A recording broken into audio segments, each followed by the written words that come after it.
Game அவ்வளோ நீட்டாக ஆடிக்கிட்டு இருந்தாங்க. இவங்களும் சளைக்கல காங்கோலியும் நாங்களும் எங்கள் பங்குக்கு அந்த பந்தை கடத்திக்கிட்டு அவங்க அந்த போர்ச்சுகல் கோல் கிட்டவே எல்லாத்தையும் ஆடிக்கிட்டே இருந்தாங்க. சரி, இதில் முக்கியமான ஒரு விஷயம், நம்ம இந்தியா அதுவும் தமிழ்நாட்டில் சாமுவேல் முத்துசாமி எப்படிங்க களத்தில் இருந்தார்னா 85 நிமிடம் அவர் களத்தில் இருந்தார். கிட்டத்தட்ட அவர் ஒரு தடுப்பாட்டத்திற்கான ஒரு பெரிய உத்தியாக இருந்தார்.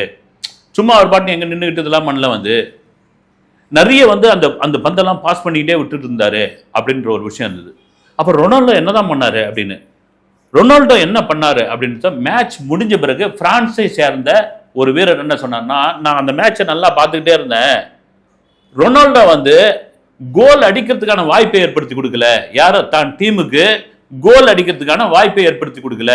அதாவது நான் சொல்றாரு, அதை பாஸ் பண்ணி கொடுக்கல, நீ அங்க அந்த பந்தை தட்டுற, நீ அங்கிருந்து அதை கடத்தி கொண்டுமோ அப்படின்னு எதுவும் சொல்ல. அவருடைய கவனம் முழுக்க தான் தான் கோல் அடிக்கணும், தான் தான் கோல் அடிக்கணும் அப்படி இருக்காது. அப்படின்னா 10 முக்கியமான இன்டர்நேஷனல் மேட்ச், 10 முக்கியமான மேட்ச்ல ஒரு கோல் கூட அடிக்கல. ரொனால்டோவை ஏன் உன்ன வச்சுக்கிட்டு இருக்கீங்கன்னு போர்ச்சுகல்ல அங்க உள்ள இருக்கிற கால்பந்து ரசிகர்கள் கடும் கோபத்துல சோசியல் மீடியா முழுக்க விமர்சனங்களை எழுதிட்டு இருக்காங்க. இப்ப அந்த அணி அவ்வளோ காசு கொடுத்து அவரை வாங்கியிருக்குது. அது தவிர பார்த்தீங்கன்னா கிளப் மேட்ச்லாம் ஆடிக்கிட்டு இருக்காரு. இப்போ சவுதியில் இருக்கிற ஒரு கிளப் மேட்ச்ல ஆடுறாரு, அங்க போய் சூப்பரா விளையாடுறாரு. இன்னொரு கிளப் மேட்ச்ல பார்த்தீங்கன்னா அங்க சரமாரியா கோல் அடிக்கிறாரு. ஆனா இங்க என்னையா இந்த நாட்டுக்காக விளையாடும் போது ஒரு கோல் கூட நீ அடிக்கலையே அப்படின்ற ஒரு கேள்வி இருக்குது. இதுல மிக முக்கியமான விஷயம்னா, மெஸ்ஸி உட்பட யாரெல்லாம் நட்சத்திர வீரர்கள் சொன்னாங்களோ விரல் விட்டு இருக்கக்கூடிய ஒரு 5 பேர், அவங்க எல்லாம் முதல் மேட்ச்ல சரமாரியா கோல் அடிச்சு எல்லாருடைய கவனத்தையும் திருப்பி இருக்காங்க.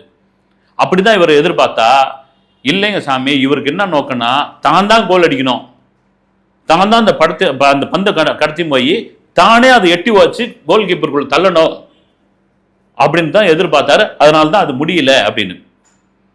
அதே வேளையில 2 அணி வீரர்களும் அந்த 1-1 இருக்கு இல்லைங்களா, காங்கோவும் ஒரு கோல் அடிச்சாச்சு, போர்ச்சுகலும் ஒரு கோல் அடிச்சாச்சு. இந்த 1-1 இந்த 2 வீரர்கள் எப்படி அடிச்சிருக்காங்கன்னா, தலையில முட்டி அடிச்சிருக்காங்க, ஹெட்ல அப்படி தூக்கி அடிச்சிருக்காங்க. அது ஒரு பெரிய சூப்பரான விஷயம்.